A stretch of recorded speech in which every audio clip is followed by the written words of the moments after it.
Seigneur est avec toi. Je veux la salutation qui trouble ma vie. Je veux la salutation qui trouble ma vie. Comme Marie que je dise, fais de moi ce que tu veux. Comme Marie que je m'humilie en disant, fais de moi ce que tu veux. Nous allons lire. Où tu iras, j'irai avec toi. Où tu dormiras. Je veux que nous puissions lire le livre de Deutéronome.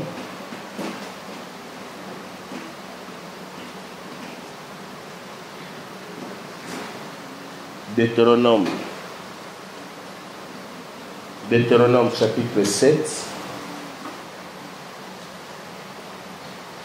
Et puis après, nous allons prendre Psaume 114 que nous avions lu avec le prophète Michée. Je prends Deutéronome chapitre 7, verset 6.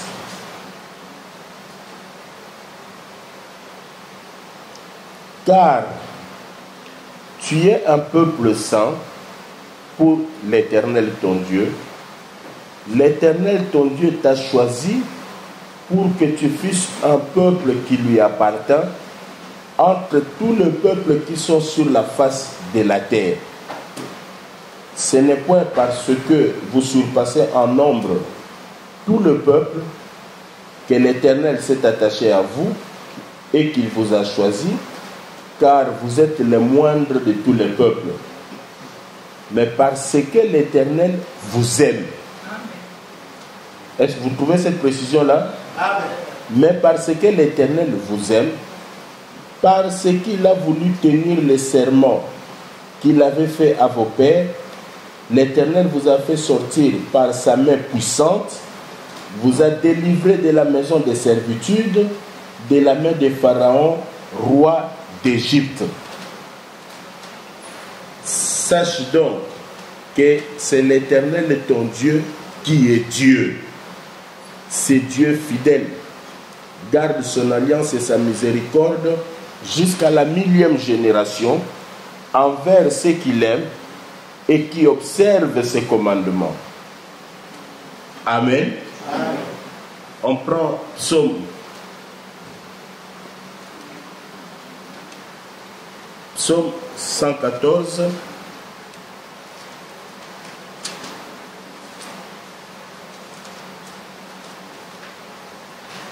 Je commence à partir du premier verset. Quand Israël sortit d'Égypte, quand la maison de Jacob s'éloigna d'un peuple barbare, Juda devint son sanctuaire. Israël fit son domaine. La mer les vit et s'enfuit. Le Jourdain retourna en arrière.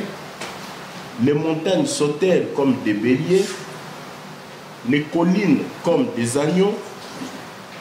Qu'as-tu, mer, pour t'enfuir? Jourdain, pour retourner en arrière? Qu'avez-vous, montagne, pour sauter comme des béliers? Et vous, collines, comme des agneaux? Tremble devant le Seigneur, ô terre, devant les dieux de Jacob, qui change les rochers en étangs, les rocs en source d'eau. Amen. Amen. Que Dieu bénisse sa parole. Amen. Frère bien-aimé, j'aimerais te rappeler ce soir que nous prions un Dieu puissant. Amen.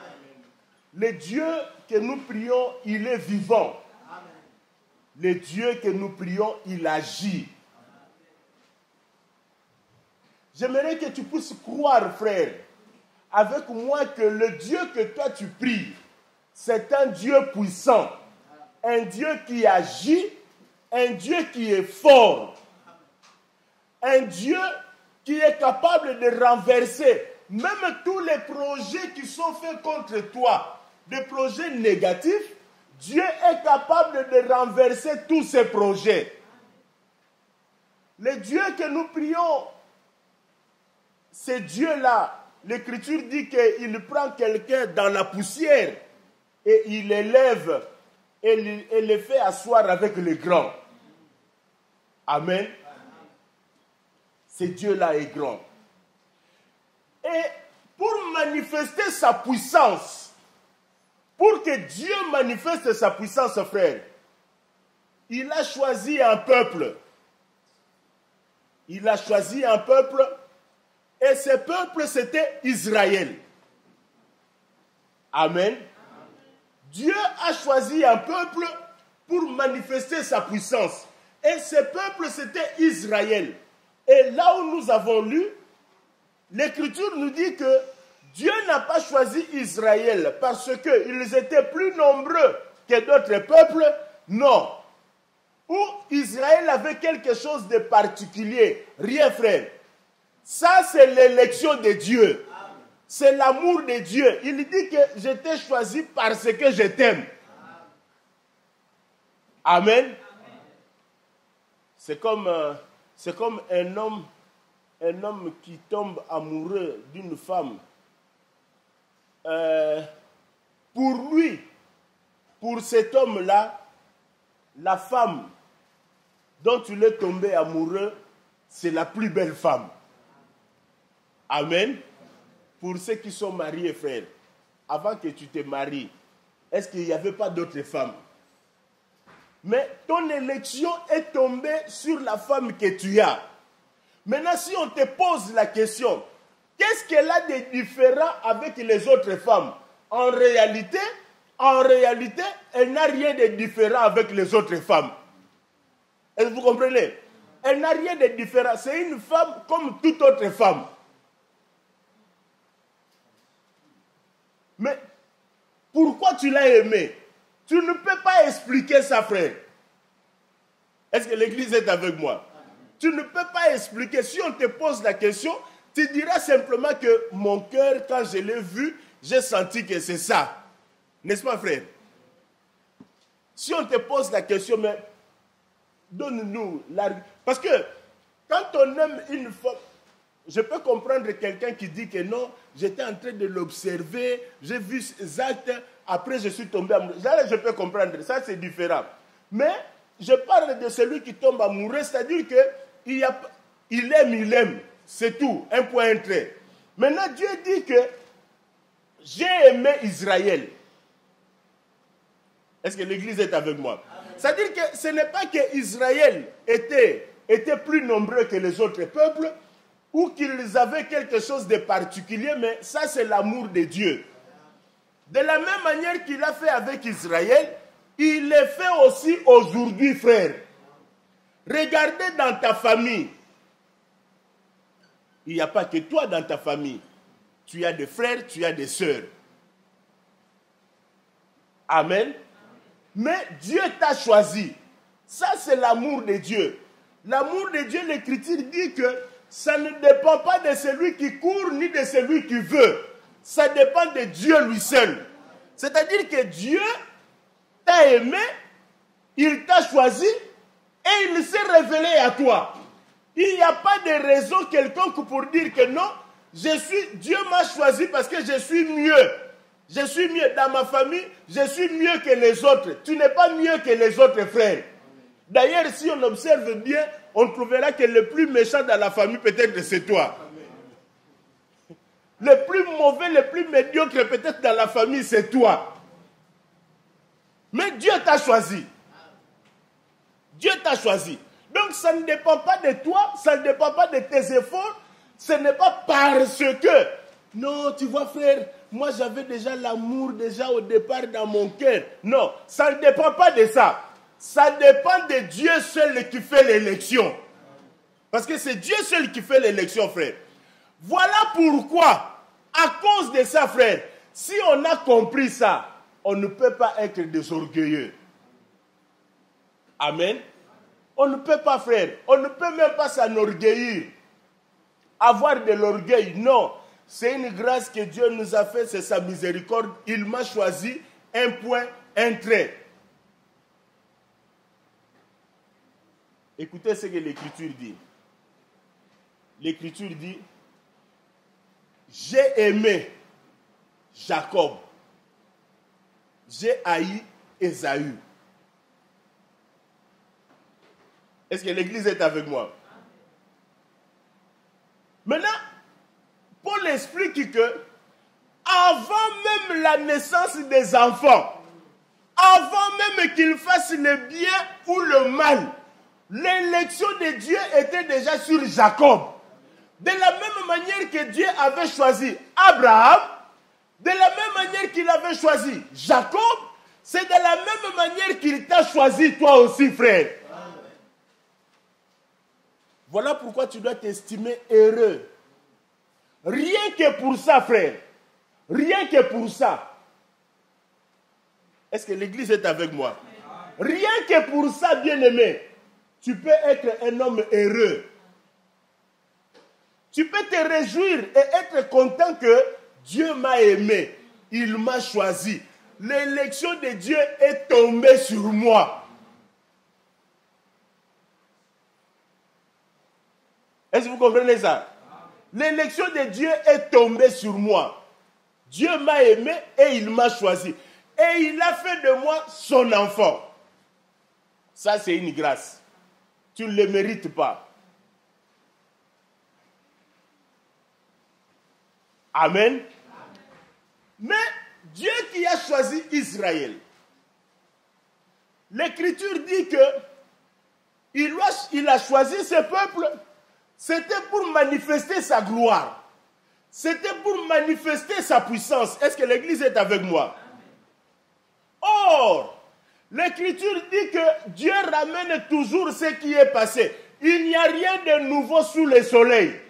De la même manière que Dieu avait choisi le peuple d'Israël, aujourd'hui, Dieu a choisi l'Église.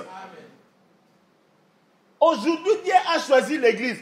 Voilà pourquoi l'apôtre dit dans le livre des Corinthiens que c'est par l'Église que les gens vont comprendre la sagesse infiniment variée de Dieu.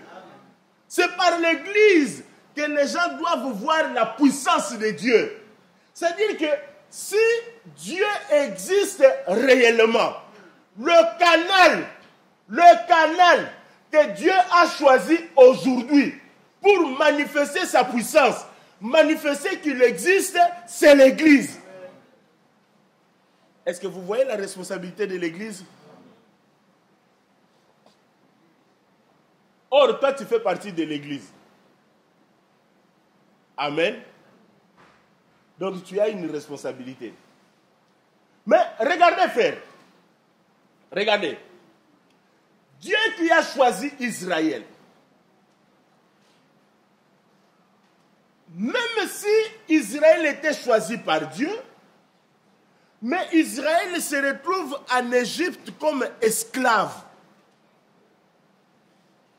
Il se retrouve en Égypte comme esclave. C'est la voie, le chemin que Dieu a voulu faire traverser Israël. Tout ça dans l'objectif de manifester sa puissance. Est-ce que l'Église est avec moi?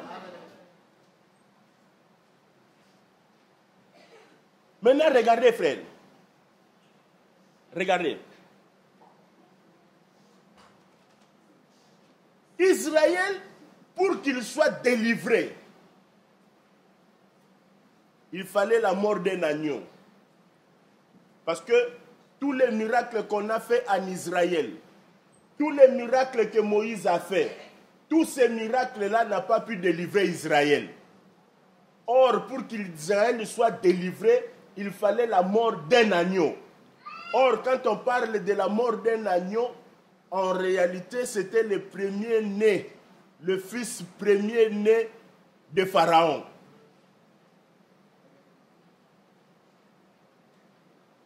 Amen. Bon, ne vous tourmentez pas. On va aller lentement. On va aller lentement, ne vous tourmentez pas. Regardez, frère. Regardez.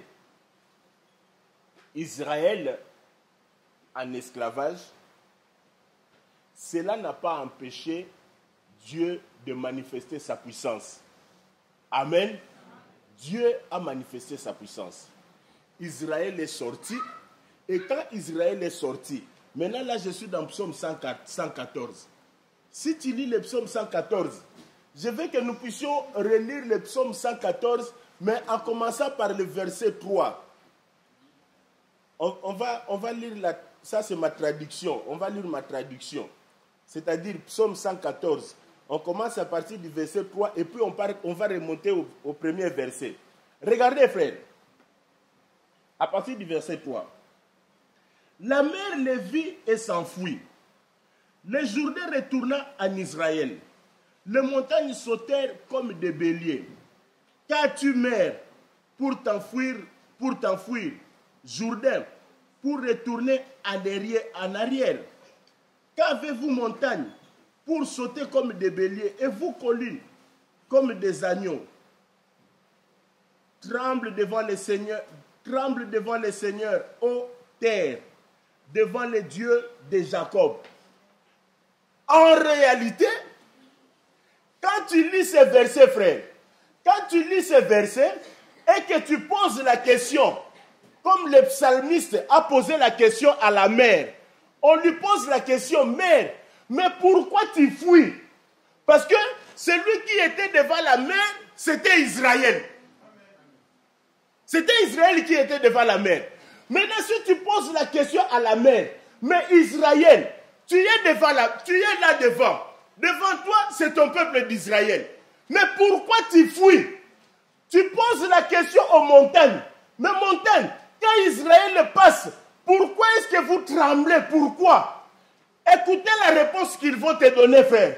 La réponse qu'ils vont te donner est que on ne voit pas Israël. Ce que nous on voit, c'est Dieu. C'est Dieu qu'on est en train de voir. Maintenant là, on remonte au premier verset, frère. Regardez le premier verset. Quand Israël est sorti d'Égypte, quand la maison de Jacob s'éloigna d'un peuple barbare, Juda devint son sanctuaire.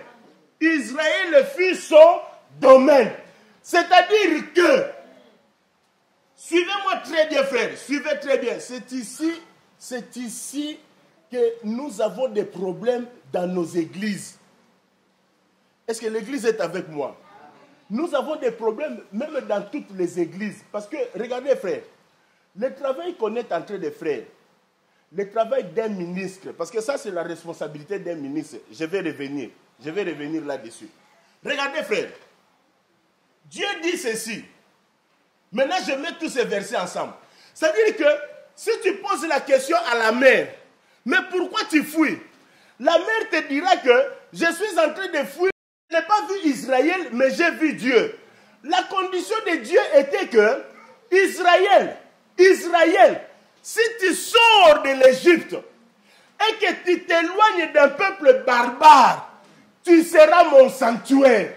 Or, quand on parle du sanctuaire, on veut parler de la demeure de Dieu, c'est-à-dire la maison de Dieu. Écoutez-moi, frère, pour que tu deviennes la maison de Dieu, il faut d'abord que tu sortes de l'Égypte. C'est ça la condition, frère. Tant que tu n'es pas sorti de l'Égypte, tu ne seras jamais la maison de Dieu. Dieu ne demeurera pas en toi. Quand on parle du sanctuaire, on parle de la maison. Est-ce que l'église est avec moi? Maintenant, l'Écriture dit que tu deviens le domaine de Dieu. Or, le domaine de Dieu, c'est-à-dire que protégé par Dieu, le regard de Dieu est sur toi. Est-ce que vous voyez ça? Maintenant, regardez, frère. La question que je me pose, frère, quand Israël est sorti, maintenant je vais descendre et aller lentement. Quand Israël est sorti, et qu'il s'est éloigné de ce peuple barbare, il devient le sanctuaire de Dieu. Automatiquement, il y a le miracle et les prodiges qui s'opèrent à chaque fois que le peuple rencontre soit un obstacle, il y a toujours un miracle. Est-ce que l'église est avec moi? Maintenant la question, frère, qu'on peut se poser, et je pose à l'église, avant de sortir en Israël, avant de sortir en Égypte, est-ce qu'Israël n'a pas vu le miracle de Dieu? Amen. Mais ils ont vu le miracle. En Égypte, ils voyaient déjà le miracle. Oh. En Égypte, ils voyaient déjà le miracle. Comment est-ce qu'ils étaient protégés par Dieu? Rappelez-vous, frères, quand le femme sage, Pharaon leur dit, écoutez, il faut tuer les garçons. Tous les garçons israéliens qui vont venir, il faut les tuer. Dieu a fait grâce. Dieu a fait grâce pour que... Écoutez même la réponse de ces femmes-là. Non, mais elles ne sont pas comme nos femmes. Vous comprenez? C'est-à-dire que Dieu était avec eux. C'est là où je veux amener l'Église. Je vais amener l'Église, frère, à comprendre quelque chose de très important parce que aujourd'hui, nous avons un esprit de séduction qui est en train de détruire les églises. Est-ce que l'Église est avec moi? Je vais dire ceci. Frère, il y a le miracle. Il y a le miracle qui s'opère avant de traverser la mer Rouge. Amen. Et il y a le miracle qui s'opère aussi après la traversée de mer Rouge. On est d'accord? Je vais marcher lentement, frère, pour que vous puissiez comprendre. Parce que l'évangile, c'est comprendre. Si tu n'as pas compris et qu'on prêche comme ça, en l'air, tu n'as rien compris. Il n'y a pas la vie. Amen. Il y a le miracle avant de traverser la mer Rouge. Et quand ils ont traversé la mer Rouge, il y a eu aussi des miracles. Amen. Mais la différence, frère, regardez là où se situe la différence. Église, écoutez-moi bien. La différence est que, ici, en Égypte, Israël n'était pas le sanctuaire de Dieu. Israël n'était pas la demeure de Dieu. Oh. Parce que si tu dis qu'Israël ici était la demeure de Dieu, tu contredis 114. Tu contredis Psaume 114. Parce que Psaume 114 est clair. Il lui dit que si tu sors, donc ici, Israël devient la demeure de Dieu, le sanctuaire de Dieu. Pourquoi? Parce qu'il s'est séparé de l'Égypte. Il est sorti de l'Égypte. C'est pourquoi je te dis, frère, il ne faut pas que tu te laisses influencer par le miracle. Parce que le miracle peut se faire dans une église, mais cela ne veut pas dire que cette église-là est la demeure de Dieu. Est-ce que l'église est avec moi? Le miracle qui s'opère dans des églises, il ne faut pas se laisser impressionner par ces choses-là. Parce que ton problème à toi, frère, ton problème à toi, c'est quoi? Ton problème à toi, c'est que je veux le miracle. Je veux le miracle. C'est bien, frère. Tu peux vivre le miracle. Mais est-ce que tu n'as pas le souci de devenir une demeure de Dieu? Le sanctuaire de Dieu? Parce que si tu deviens le sanctuaire de Dieu, frère, écoutez ce que l'Écriture dit. Quand Israël est devenu sanctuaire de Dieu, la mer, dès qu'il voit le peuple, il y tremble. La mer ne peut pas résister. Est-ce que l'église est avec moi? La mer ne peut pas résister. Pourquoi? Parce qu'ils ont vu Dieu. Donc, celui qui n'a pas encore sorti, frère, celui qui n'a pas encore traversé, celui qui n'a pas encore quitté Égypte, même s'il y a le miracle qui s'opère, cela ne veut pas dire que tu deviens la maison de Dieu. Parce que quand on parle du sanctuaire, on parle de la maison. Le sanctuaire, c'est la maison de Dieu. C'est ça dans un autre langage. Ne soyez pas confondus, ne soyez pas dans la confusion. Quand on parle de sanctuaire, on veut simplement parler de la maison de Dieu. Amen. Maintenant, regardez, frère. J'ai dit que pour que tu sois la demeure de Dieu, l'habitation de Dieu, c'est-à-dire, quand les gens te voient, ils voient Dieu. Pour que tu deviennes comme ça, frère, tu dois sortir de l'Égypte et t'éloigner d'un peuple barbare. Or, l'Égypte, Dieu merci, parce que le prophète Michel nous avait déjà expliqué que l'Égypte, c'est la chair. Amen. L'Égypte, c'est la chair. C'est-à-dire, tant que je suis un chrétien charnel, qui marche selon la chair, c'est ici, frère, où moi, je n'aime pas dire, je n'aime pas me limiter là. J'aime descendre encore trop bas pour t'expliquer que quand on parle de la chair, on parle des œuvres de la chair. On parle de l'impudicité, on parle de la haine, on parle de jalousie, on parle de ce mauvais cœur que tu as toujours là, d'avoir la haine en toi, même pour rien, de critiquer les autres, même pour rien. Parce qu'il y a des gens qui sont des spécialistes, frère. Même dans l'église, frère, tu te rends compte. Et regarde comment il est habillé. Et regarde comment il est habillé. Et vraiment, en tout cas, la sœur aussi.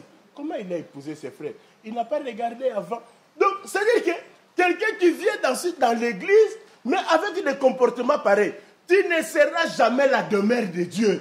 Tu ne seras jamais la maison de Dieu. Pour que tu deviennes la maison de Dieu, frère, tu dois sortir de l'Égypte. Or, sortir de l'Égypte, nous expliquons que c'est sortir de la chair. C'est devenir un homme spirituel.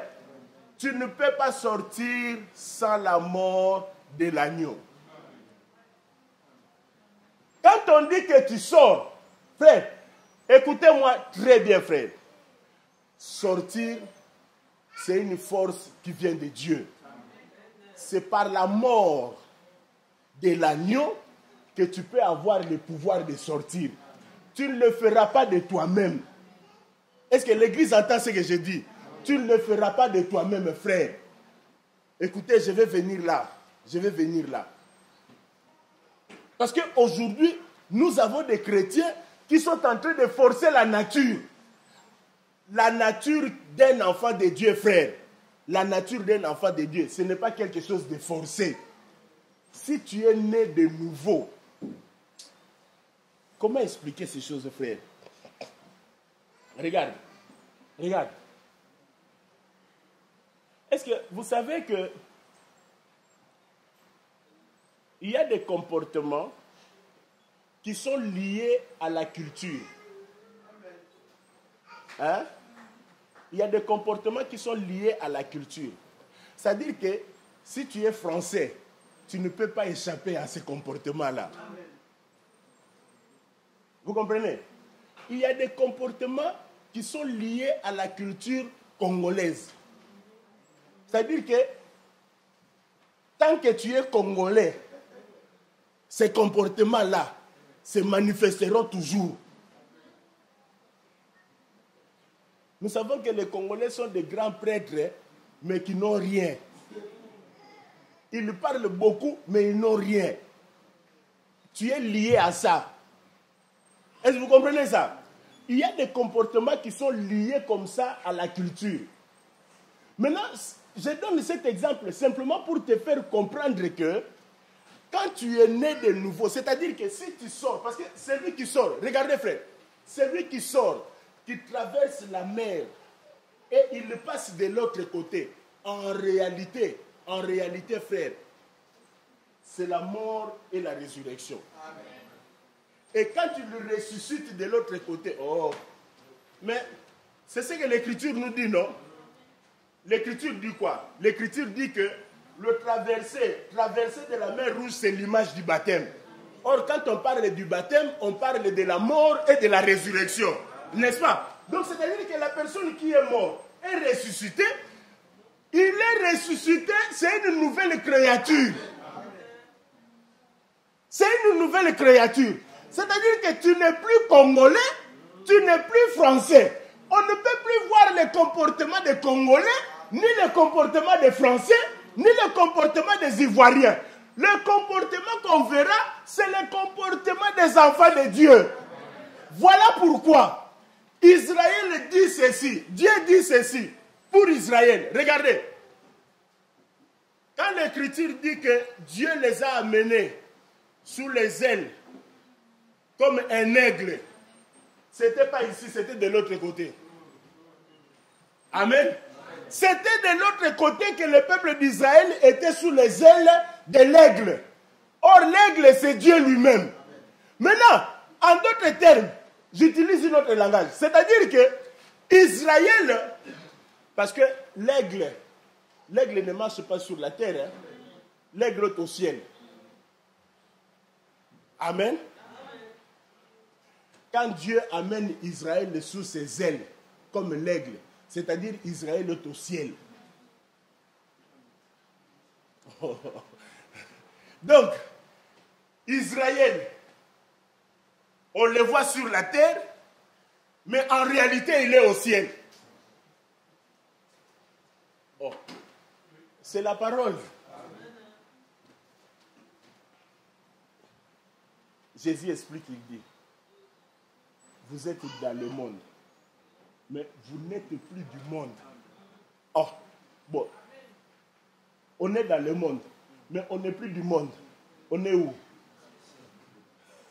Donc, c'est-à-dire que quand les gens te voient, ils te voient sur la terre, mais en réalité, tu n'es pas sur la terre. Tu es au ciel, frère. Voilà pourquoi, même les gens du monde des ténèbres, s'ils viennent pour t'attaquer, ils ne peuvent pas te toucher parce que tu es au ciel. Amen. Tu n'es pas sur la terre, frère. Tu n'es pas sur la terre, tu es au ciel. Ils ne peuvent pas te toucher. Voilà pourquoi, frère, un chrétien qui a déjà traversé, j'insiste, c'est lui qui a déjà traversé et qui est sous les ailes de l'aigle, frère, il ne tremble pas. Il n'a même pas peur. On ne peut pas m'atteindre, frère. Et Dieu merci, parce que Balaam, quand Balak l'a appelé pour maudire le peuple d'Israël, Balaam confirme, frère. Écoutez ce que Balaam dit. J'aime cet homme, hein. Même s'il est perdu. C'est ce que l'Écriture dit.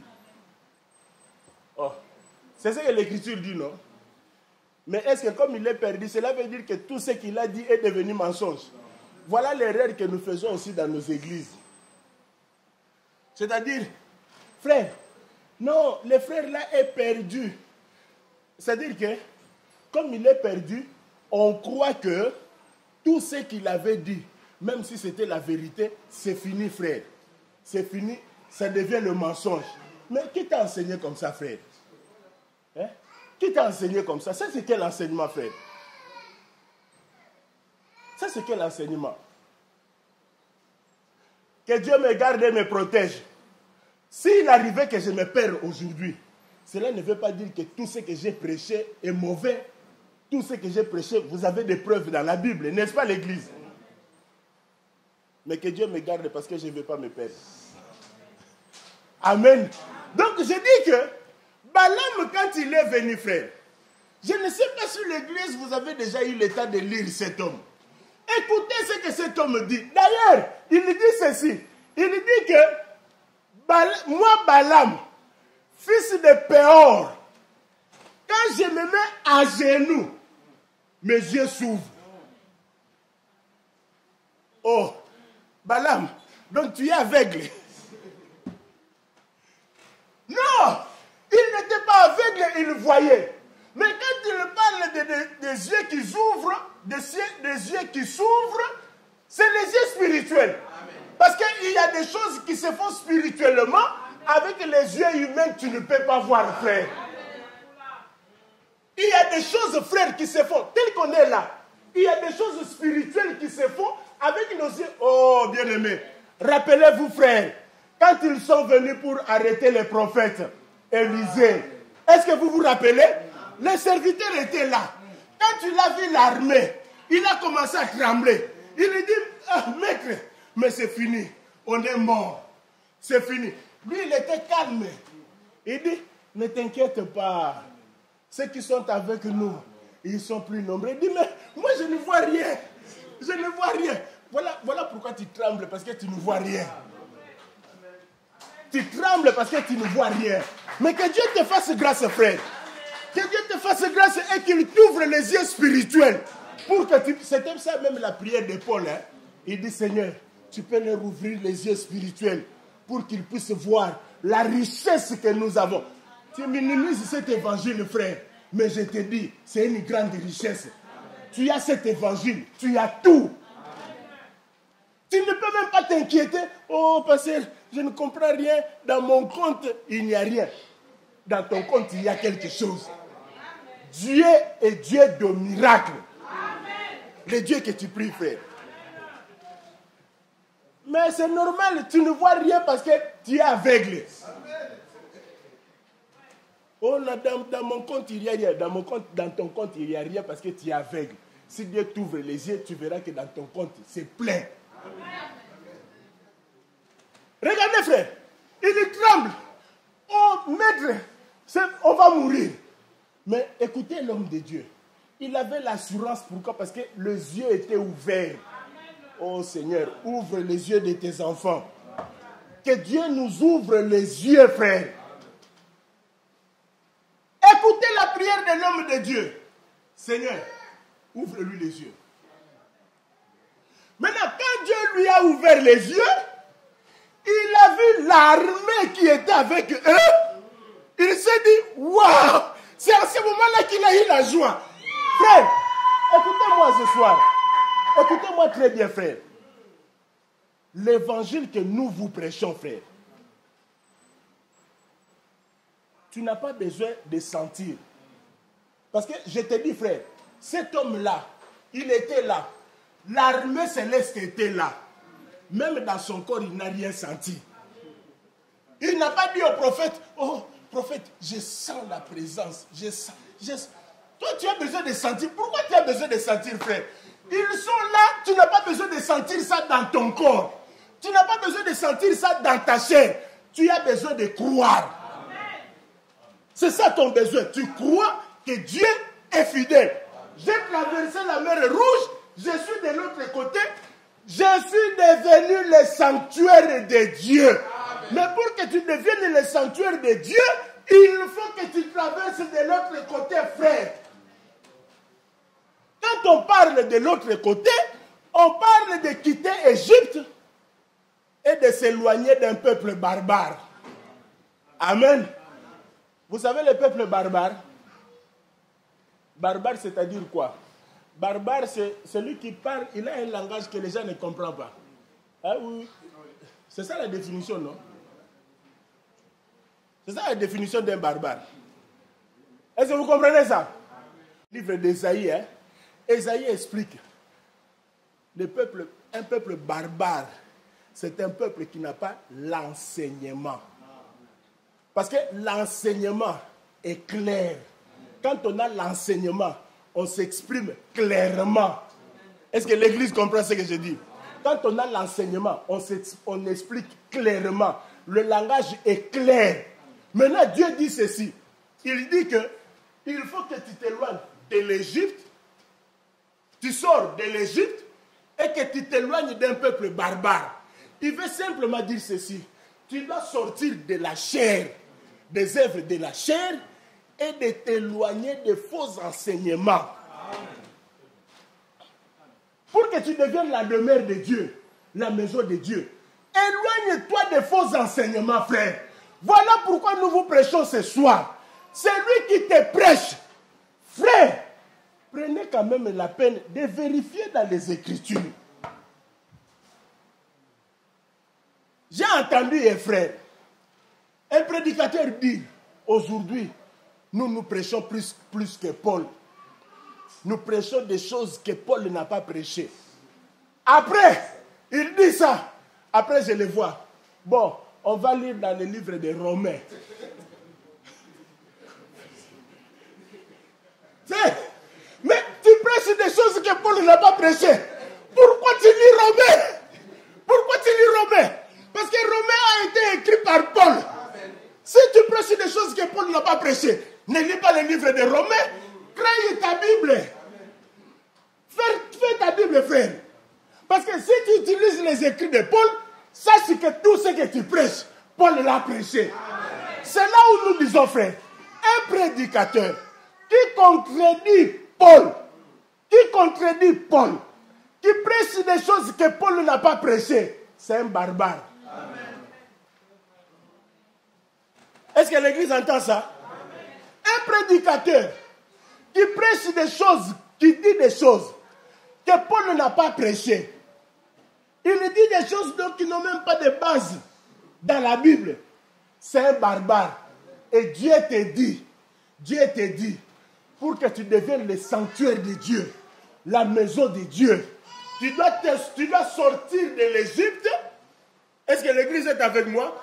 Tu sors de l'Égypte et tu t'éloignes d'un peuple barbare. C'est-à-dire, éloigne-toi des faux enseignements. Quand tu es dans les faux enseignements, je te dis ce soir, tu ne seras jamais la demeure de Dieu. Tu ne seras jamais la maison de Dieu. Dieu ne sera pas avec toi. Cela n'exclut pas que tu voies le miracle. Ils ont vu le miracle ici, non? Oh, vous êtes d'accord avec moi qu'ils ont vu le miracle ici? Mais il n'était pas la demeure de Dieu. Oh, parce que le sanctuaire a été monté où? Mais c'était dans le désert de l'autre côté, non? Est-ce qu'ici, ils avaient les temples? Ici, il n'y avait pas de temple. Il n'y avait pas de sanctuaire, il n'y avait pas de temple. Le temple, c'était de l'autre côté. Donc, si tu veux que le temple, que tu deviennes réellement le temple de Dieu, voilà pourquoi, frère, il faut faire attention. Quand on lit les versets, oh, frère, vous êtes le temple de Dieu, le Saint-Esprit est en toi. Est-ce que tu as déjà traversé la mer Rouge? Est-ce que tu as déjà traversé la mer Rouge? Toi qui es encore charnel, toi qui fais encore des sélections, qui choisis des frères par rapport... Oh, non, frère, je ne sens pas ces frères.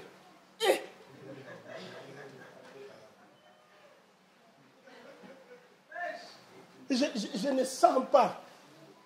Donc, pour ton frère, pour que tu restes avec ton frère, pour que tu aimes ton frère, tu dois sentir. Non, frère.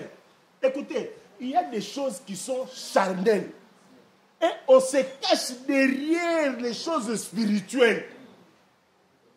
Parce que quelqu'un qui dit ça, si tu n'as pas la connaissance, tu diras, frère, les frères ici, il sent, il est trop spirituel. Tu vois comment il sent les choses. Ça doit être l'esprit de discernement, ça. Ah, tu n'as rien compris, frère. Tu n'as rien compris. Ton frère, il est ton frère. Quelles que soient ses faiblesses. Quelles que soient ses faiblesses. Frère, toi, tu es faible comme ça? Non, je ne sens pas. Il est mon frère. Je vous avais parlé des gardiens. On est des gardiens des frères. Les gardiens des uns des autres. C'est pour que si tu te retrouves dans la faiblesse, moi qui est ton gardien, il faut que je sois là pour t'aider. Il ne faut pas que je te tue, frère. Si je te tue, je deviens le frère de Caïn. Est-ce que l'église est avec moi? Regardez, frère. Remarquez que ce que Dieu a fait avec Israël, il a fait exactement la même chose avec Abraham. Avec Abraham, il a fait exactement la même chose, frère. Pour dire que Dieu ramène toujours ce qui est passé. Il n'y a rien de nouveau sous le soleil.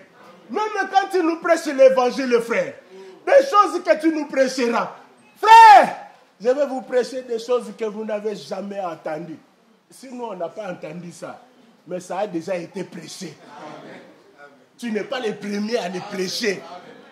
Pourquoi les prédicateurs aujourd'hui veulent faire croire aux gens que c'est moi le premier? Tu n'es pas le premier, frère. L'Écriture dit d'ailleurs que nous sommes entrés dans les champs des autres. Le travail que nous commençons. C'est pourquoi je te dis, frère, ça ce sont des choses Ce sont des choses... Là, je suis en train de te donner les yeux. Amen. Ça dit que si tu entends un prédicateur dire ça, tu comprends directement. C'est un barbare. C'est un barbare. Éloigne-toi, frère. Protège-toi pour que tu sois la demeure de Dieu. Quelle que soit l'onction qu'il va dégager. Même s'il fait des miracles, comprends seulement, il est de l'autre côté. Parce que de l'autre côté, il y avait aussi des miracles. Il y avait aussi des miracles de l'autre côté. C'est là où j'ai dit Amen. Et j'ai béni le prophète Michel. Quand Moïse dit, les Égyptiens que vous voyez aujourd'hui, vous ne les verrez plus jamais. En d'autres termes, lui-même était égyptien. Qu'est-ce qu'il voulait dire? Saisissez-moi bien, frère, il faut qu'on monte un peu. Je vais monter un peu. Regardez, frère. Qu'est-ce qu'il dit? Les Égyptiens que vous voyez aujourd'hui, vous ne les verrez plus jamais. C'est-à-dire, lui qui était considéré aussi comme égyptien, quand il va traverser de l'autre côté, il meurt ici. De l'autre côté, ce n'est plus Moïse l'Égyptien. En d'autres termes, je dis et je suis clair, tout ce qu'il a prêché ici tombe. Parce que ce qu'il va prêcher de l'autre côté, frère, ça n'a rien à voir avec ce qu'il avait prêché ici. Est-ce que vous comprenez ça? Parce que la loi est venue de l'autre côté, non? Est-ce qu'ici il y avait la loi? Donc il a prêché la loi de l'autre côté. C'est de l'autre côté que Moïse a changé la face, frère. Est-ce que vous comprenez? Pourquoi? Parce que ce n'était plus le même Moïse. Moïse l'Égyptien était déjà mort. Mais un prédicateur qui nous prêche, qui n'est pas encore mort, ressuscité, il nous prêche. Frère, il va nous prêcher toujours des anciens, des choses anciennes là. Amen. Quand je dis des choses anciennes là, je parle de la chair.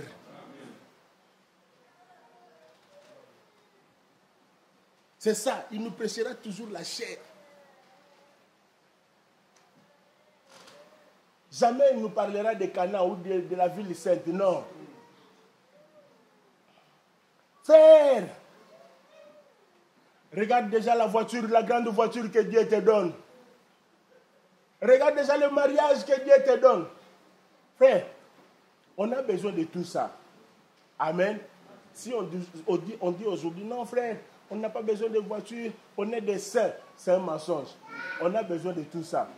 Mais ce n'est pas notre objectif. Ce n'est pas notre message. Notre objectif, c'est Cana. C'est ça notre objectif. Maintenant, les voitures, de mariage, ce sont des bonus que Dieu nous donne dans notre parcours. Parce que le jour où nous allons entrer en Cana, frère, nous n'entrerons plus avec des voitures. Toi, tu crois qu'avec ta Mercedes 600 là, tu iras avec ça au ciel. Avec ta Mercedes 600, tu iras avec ça au ciel. Même le mariage. Les gens n'ont pas compris. Oh, Seigneur, dis-nous, à la résurrection, il a eu cette femme. À la résurrection, elle sera la femme de qui? Le Seigneur dit, vous n'avez pas compris. Vous n'avez rien compris. Au ciel là-bas, on n'aura pas les problèmes de mariage. Parce que nous serons comme des anges. C'est ça notre objectif, frère. Je disais que ce que Dieu a fait avec Israël, il a fait pareil avec Abraham. Regardez, frère. Regardez. Abraham était en Ur à Chaldée. C'était Ur. Hein? UR. C'était en Ur. Qui a dit à Abraham de sortir? Qui a dit à Abraham de sortir de Ur? Ce n'était pas Dieu. C'était son père. C'était son père. Maintenant, regardez, frère. Il faut bien lire les Écritures. Hein? Est-ce que l'Église est avec moi? Voilà pourquoi on vous trompe.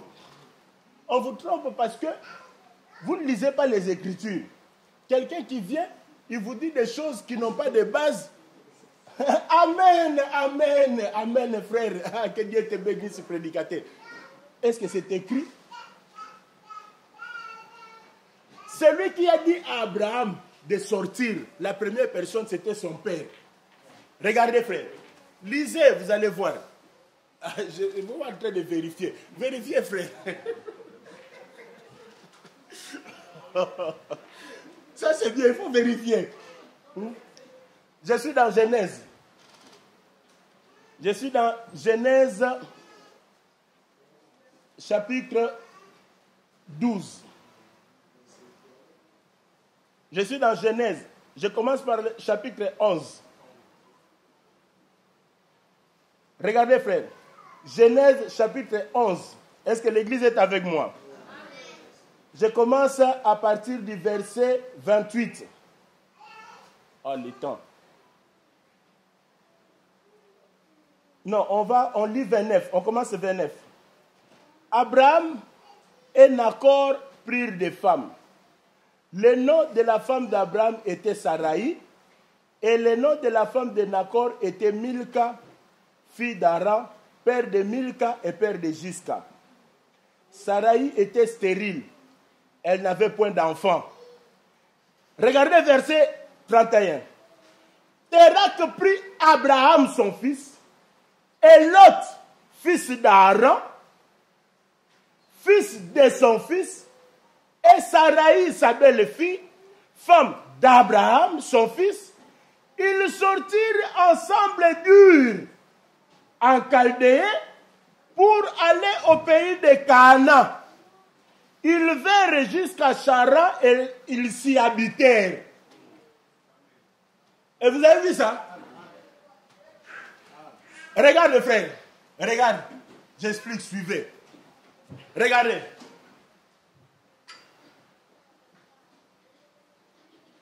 Ur était leur ville. Ils sont sortis. La destination était Canaan.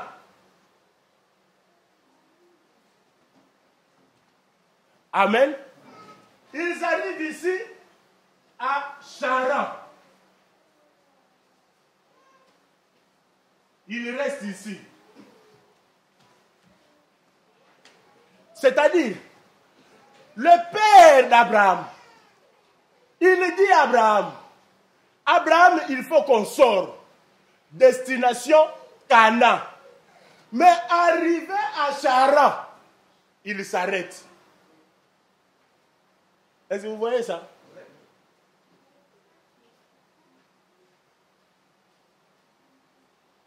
C'est ce que font les prédicateurs. C'est ce que les prédicateurs d'aujourd'hui font.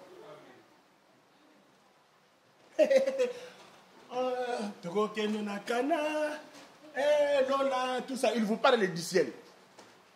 Mais après, ils arrivent à Charan, dans le matériel, ils restent. Est-ce que l'église comprend ce que je dis? Ils restent dans le matériel. Or, l'objectif, c'était Canaan. L'objectif que Dieu t'appelle, c'est pour le ciel. Mais maintenant, les prédicateurs d'aujourd'hui, voilà pourquoi, dans des églises, nous avons déjà un converti. Des gens qui ne se convertissent jamais. Parce que les prédicateurs, au lieu de les amener à Canaan, ils arrivent à Charan, ils s'arrêtent. Ils s'arrêtent à Charan. Maintenant, regardez, frère. Dieu, dans le chapitre 12 maintenant, il dit à Abraham, maintenant, ils étaient déjà à Charan. Est-ce que l'église est avec moi? Ils étaient à Charan. Maintenant, Dieu lui dit, Abraham, va-t'en de ton pays. Quitte ton pays. Quitte ton père. Quitte ta patrie. Mais si j'étais là, frère, j'allais poser la question à Dieu. Mais Seigneur, Abraham a déjà quitté son pays. Il est à Charan. Charan, ce n'est pas son pays. Mais comment tu lui dis encore de quitter son pays? Parce qu'il est déjà à Charan. comprenez ça? Et vous savez ce que Dieu allait me répondre? La réponse de Dieu, je le connais, frère. Je connais sa réponse. Écoutez ce qu'il allait me dire. Dieu allait me dire, dis-moi, il y a des gens aujourd'hui qui croient qu'ils sont sortis, mais ils ne sont pas encore sortis. Ils sont simplement arrivés à Charan. Ils s'arrêtent là. Bon, je l'ai dit d'une autre manière. Le fait de venir à l'église, cela ne veut pas dire que tu es sorti de l'Égypte. Ce n'est pas parce que tu viens à l'église que tu es sorti. Non. Non. Tu es à Charan. Tu t'arrêtes à Charan. Maintenant, Dieu te dit, sors de ton pays. Cela veut dire quoi? Cela veut dire que même si tu es à Charan, mais tu as encore le comportement de ton pays. Est-ce que vous comprenez? Tu es à Charan, mais tu as encore le comportement de ton pays, de ta maison.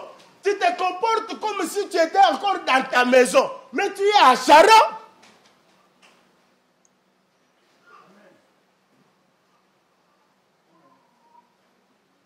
Ah. Bon, on va revenir là-dessus. On va revenir avec beaucoup d'exemples. Mais regardez, frère. Regardez. Maintenant, Abraham, parce que je vais revenir là-dessus. Je reviendrai. S'il n'y a pas de choses que tu n'as pas compris, ne t'inquiète pas. Maintenant, regardez, frère. Pour que Abraham quitte maintenant Charan pour arriver à Canaan, est-ce que l'église est avec moi? Il fallait que son père meure. Tant que son père était vivant, Abraham allait rester à Charan. Or, quand je parle du père d'Abraham, je parle de notre père à tout ce qui est Adam.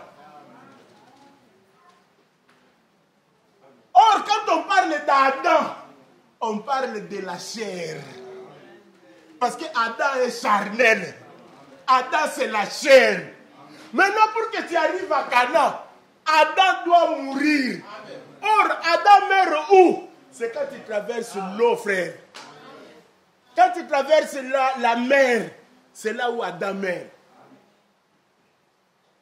C'est pourquoi on parle du vieil homme. C'est lui le vieil homme qui doit mourir. Est-ce que l'Église comprend? Voilà pourquoi Dieu dit à ceux qui ont traversé. Maintenant, je termine par ici, frère. Je te dis, je m'adresse à toi qui as traversé. Dieu dit ceci. Ne vous conformez pas. Oh, frère, ça c'est ça les choses du siècle. Le siècle présent. Frère, le siècle présent. Tu vas mourir avec le siècle présent. Ne vous conformez pas.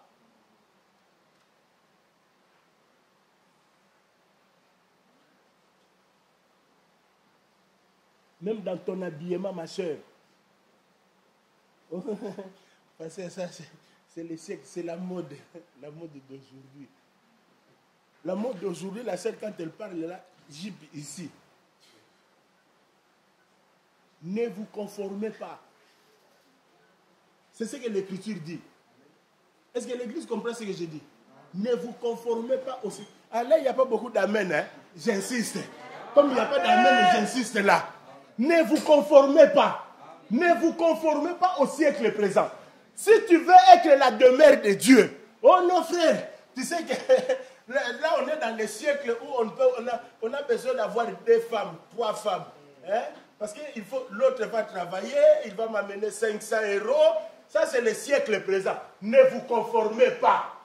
Ne vous conformez pas au siècle. Oh non, parce que tu sais que le siècle présent, il y a les pactes. Il y a aussi le concubinage. C'est reconnu ici par l'État. Hein? Le concubinage. Oh, le siècle présent. Bon, Erlicia, non. Il ne faut pas lui faire porter des robes. On ne sait pas s'il est une fille ou un garçon. Laissez-lui quand il va grandir. Ça, c'est le siècle présent. Ne vous conformez pas. L'Écriture nous dit, nous qui avons connu Dieu, nous devons apprendre Dieu à nos enfants, de le bas âge, frère. C'était ça la recommandation de Dieu à Israël. Quand vos enfants vous poseront la question, vous leur direz que j'étais païen et mon Dieu m'a délivré. Que Dieu vous bénisse, on se voit vendredi.